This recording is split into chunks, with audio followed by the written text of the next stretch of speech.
দেহ বিক্রেতা নারীদের নিয়ে কিছু কথা।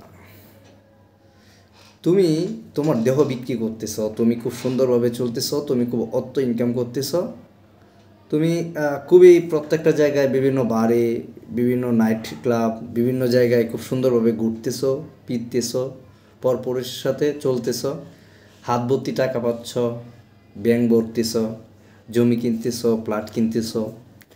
আচ্ছা, কখনো কি তুমি ভেবে দেখেছো তুমি সব টাকা দিয়েও কি তুমি তোমার পবিত্র দেহটা, তোমার ওই যে যে পবিত্র দেহটা উপরওয়ালা সৃষ্টি করেছিল, সেই দেহটা আবার ফিরিয়ে আনতে পারবে? কখনোই আনতে পারবে না। কখনোই সেই দেহটা তুমি তো ফিরিয়ে আনতে পারবে না।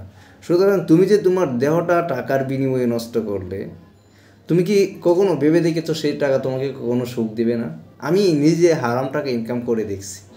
আমি নিজে মোটামুটি অনেক টাকা ইনকাম করেছিলাম কয়েকদিনে হারাম। তো আমার টাকাগুলো আমাকে দেয়নি কখনো আরাম। তো এই যে তোমরা আরাম পাবে না, ভালো একটা সুখ পাবে না জেনেও তোমরা দেহ বিক্রি করে টাকা ইনকাম করতেছ, সেটা শুধু শো অফ করার জন্য কিছুক্ষণ ভালো লাগে। একটা সময় পরে তোমার দেহেতে বিভিন্ন ধরনের রোগ, বিভিন্ন ধরনের জ্বালা যন্ত্রণা, বিভিন্ন ধরনের সমস্যা, তুমি নিজে একটা দেহ বিক্রেতা, তুমি তখন হচ্ছে অনেক ভাববে নিজেকে নিয়ে। আমি একজন দেহ বিক্রেতার সাথে কথা বলছিলাম। তো তার লাস্ট বয়সের দিকে আমি তার সাথে পরিচয় বলতে তার সাথে কথা বলা হয় কোনো একটা মাধ্যমে।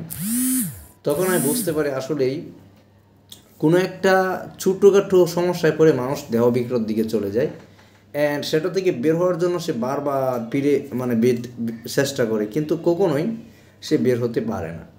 তো ব্রাদার অ্যান্ড সিস্টার, আমি যে জিনিসটা বলতে চাচ্ছিলাম, তুমি তোমার পবিত্র দেহটা, যেটা উপরওয়ালা নিজের হাতে সৃষ্টি করেছে পবিত্রভাবে, তুমি তোমার পবিত্র নামটা নারী। তুমি কারো মা হবে, কারো বউ হবে, কারো বোন হবে, কারো মানে কোনো একটা সন্তানের বেহেস্ত তোমার পায়ের নিচে থাকবে। সত্যি বলতে যে তোমার কাছে এই দেহ বিক্রতাটা, তোমার অপবিত্রতা, এটা আসলে তোমার সাথে যায় না। প্রত্যেকটা নারীকে বলতেছি, সেটা তুমি যে ধর্মেরই হও, সবসময় চাইবা নিজেকে পবিত্র রাখার জন্য। তোমার মানে তুমি যার তোমার মানে হাজব্যান্ড ছাড়া দ্বিতীয় কোনো পুরুষের সাথে তুমি কোনোভাবে কোনো ধরনের সম্পর্ক না রাখাটাই আমি বেটার মনে করি। যদি কারোর সাথে তুমি সে সম্পর্কটা রাখো, একটা সময় পর তোমাকে সে সম্পর্কটা অনেক কষ্ট দিবে। সেটা পরকীয়ায় লিপ্ত হবে, সেটা তোমাকে, তোমার সন্তানকে, তোমার ফ্যামিলির উপর একটা বড় ধরনের ইফেক্ট ফেলবে।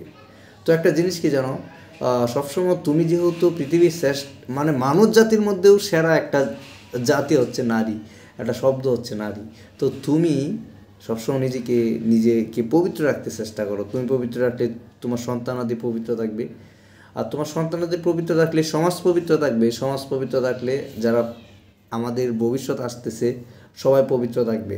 তো তুমি সবসময় নিজেকে পবিত্র রাখতে চেষ্টা করো। অ্যান্ড তুমি কখনো এটা ভেবো না যে আমি দেহ বিক্রি করে যে অর্থ কামাচ্ছি সেটা দিয়ে আমি সুখী হব। কখনোই তুমি হারাম টাকা দিয়ে সুখী হতে পারবে না। হয়তো তোমার মানে একটা বড় ধরনের রোগ থাকবে, হয়তো তোমার বড় ধরনের একটা প্রবলেম থাকবে, হয়তো তোমার দুনিয়ার সব তোমার থাকবে, কিন্তু তোমার কোনো আপন মানুষ থাকবে না। কিছুদিন তোমার দেহ ভোগ করার জন্য অনেক প্রিয় মানুষ থাকবে, অনেক প্রিয় মানুষ তোমার আপন হবে, তোমাকে আপন ভাববে, তোমাকে অনেক কেয়ার করবে, তোমাকে অনেক ভালোবাসবে, তোমাকে অনেক যত্ন নিবে। কিন্তু যখন তোমার দেহের মূল্য চলে যাবে, তখন আর তারা কেউ তোমার থাকবে না, কেউ তোমাকে ভালোবাসবে না। শুধু সৃষ্টিকর্তা তোমাকে ক্ষমা করতে বসে থাকবে। তো তুমি সবসময় চাইবা নিজেকে পবিত্র রাখার জন্য, সবসময় চাইবা নিজেকে ভালো রাখার জন্য। অ্যান্ড সুখ 15,000 টাকা ইনকামের মধ্যেও আছে, যেটা তুমি 15 লাখ টাকা মান্থলি ইনকাম করলেও পাবে না, যদি সেটা হালালভাবে হয়। তো হালালভাবে ইনকাম করার চেষ্টা করো। তুমি কোন ধর্মে সেটা দেখার বিষয় না, তুমি কোন কাজটা করতেছো সেটা খারাপ নাকি ভালো, সেই জিনিসটা তোমার সবসময় বিবেচনা বা বিচার করার মতো একটা নলেজ আছে। তো brother and sister, see you next video.